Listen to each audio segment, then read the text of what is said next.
नमस्कार, मी प्रीती. जयनगरी न्यूज चॅनलमध्ये आपले स्वागत आहे. श्रीकांत बंडगर, पात्री गाव आहे माझं, सोलापूरच्या शेजारी. तर 2-3 दिवसापूर्वी माझी 3 महिने मी पंजाब पत्त्याला इथं आमची ट्रेनिंग झालं कुस्ती कोचिंगसाठी, रेसलिंगसाठी. तर तिथं निवड झाली. ए ग्रेड आपल्याला हे पण मिळालं, पासिंग पण मिळालं तिथं.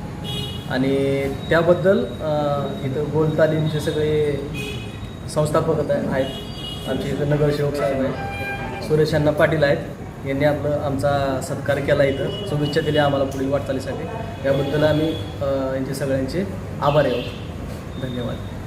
मी श्रीकांत बंडगर, माझं गाव पात्री आहे, इथं तो सोलापूर तालुका येतो, सोलापूरच्या साईडलाच आहे. आणि मी आज इथं सोलापूरमध्ये गोल तालीममध्ये आलो. तर माझी कुस्ती प्रशिक्षक म्हणून निवड झालेली आता 2-3 दिवसापूर्वी.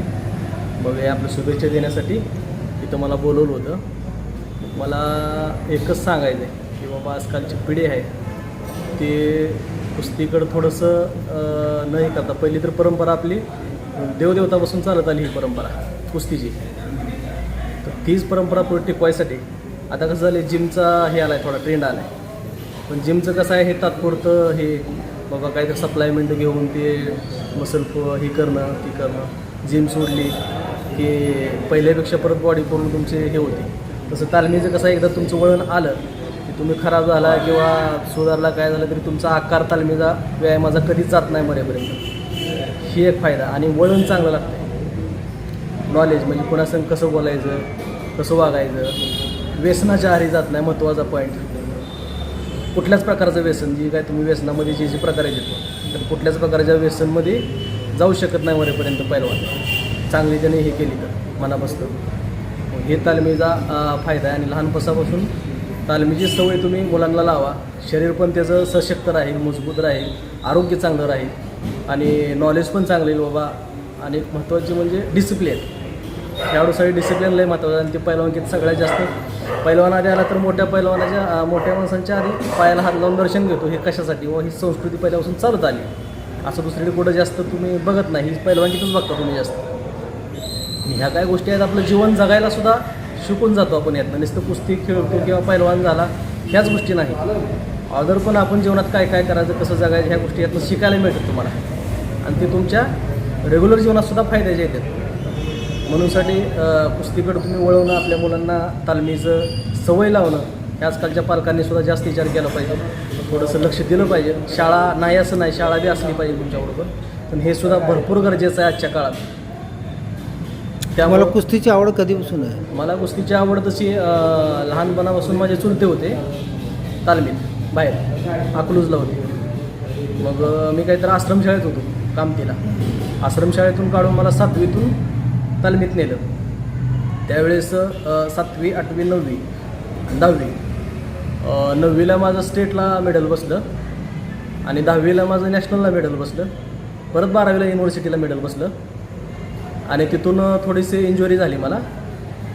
आणि डॉक्टरांनी परत सांगितलं की बाबा तुम्ही जर हार्डवर्क केलं इथून पुढं तर तुम्हाला थोडासा धोका आहे, हे सांगितलं. त्यामुळं मग आपण जर हार्डवर्क करत नसेल तर त्या रेसमध्ये राहत नाही आपण. त्यामुळं आपण तिथून कमी केलं कुस्तीचं हे. तिथून सर्व्हिसला बी लागलो, परत रिलायन्समध्ये सर्व्हिसला आहे मी आता. आणि नंतर बाबा आपण कुस्तीसाठी बऱ्याच वेळेस मला असं व्हायचं की आता कुठं कुस्ती मैदान असेल, हे असेल, स्पर्धा असतील, अचानक मी असं सुट्टी काढली, गेलो की जुनी जोडीदार सगळी गाठ पडले की अरे कुठं आहे तो, असं म्हणायचं. एवढ्या दिवसातनं दिसतोय, कुठं असतो तू, काय असतो, सांगायचं बाबा पाहिजे नको, अरे आपण कुस्तीत आहे, काय तर थोडंसं हे केलं पाहिजे. म्हणून मला अचानक लक्षात आलं की बाबा हे आता आपण थोडंसं आपल्या ह्यानं बी थोडं योगदान आपल्याला जे येतं ते आपण दुसऱ्याला देणं गरजेचं आहे. ह्यासाठी मी हे निर्णय घेतला आणि ट्रेनिंगसाठी अप्लाय केलं. सर्टिफिकेटचं सगळं वर हे केलं, सबमिट केलं, फॉर्म भरला, सिलेक्शन झालं.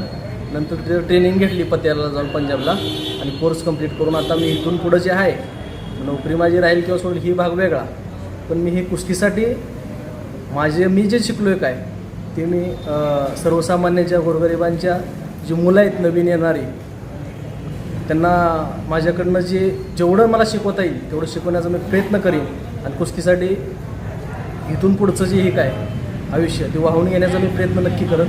धन्यवाद. एवढंच मला सांगायचं आहे कुस्तीबद्दल. ओके.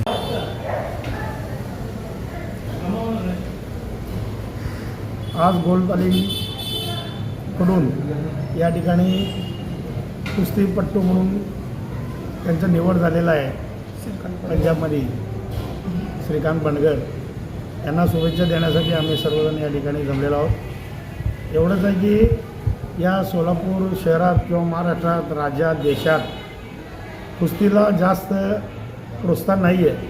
कारण अलीकडं हॉकी, कबड्डी, खो खो किंवा क्रिकेट याला जास्त सरकारनं त्या ठिकाणी मानधन वगैरे देऊन त्यांना सरकारी गव्हर्मेंट जॉब वगैरे घेत असतात. खरं तर कुस्ती हे मैदानी खेळ आहे. त्या लोकांना आपण मानधन दिलं पाहिजे, त्यांना प्रोत्साहन दिलं पाहिजे. त्यांना जे शिकवणारे आहेत किंवा खेळाडू आहेत त्या लोकांना मदत केलं पाहिजे शासनाने. मला या निमित्तानं असं वाटतं आहे फक्त आपण निवड करून त्यांचा उपयोग नाही. त्यांना कुठंतर शासकीय नोकरी मिळायला पाहिजे आणि त्यांना दरमहा मानधन मिळालं पाहिजे. या दृष्टिकोनातून सरकारकडनं प्रयत्न होण्यासाठी आपण सर्वजण मिळून प्रयत्न करूया. मला एका खेड्या गावात या ठिकाणी जन्मून त्यांनी कुस्तीमध्ये प्रशिक्षणामध्ये त्यांचं नाव आलं. मला अभिमान वाटतं आहे. कारण शहरातले आणि देशातले, राज्याच्या लोकांचं निवड झालं पाहिजे. पण एका खेडेगावचा मुलगा, गरीब माणूस यामध्ये निवड झालं आहे. त्यांना मी आमच्या बोल तालीम व आपल्या सर्व मित्रमंडळीच्या वतीनं त्यांना खूप खूप शुभेच्छा देतो.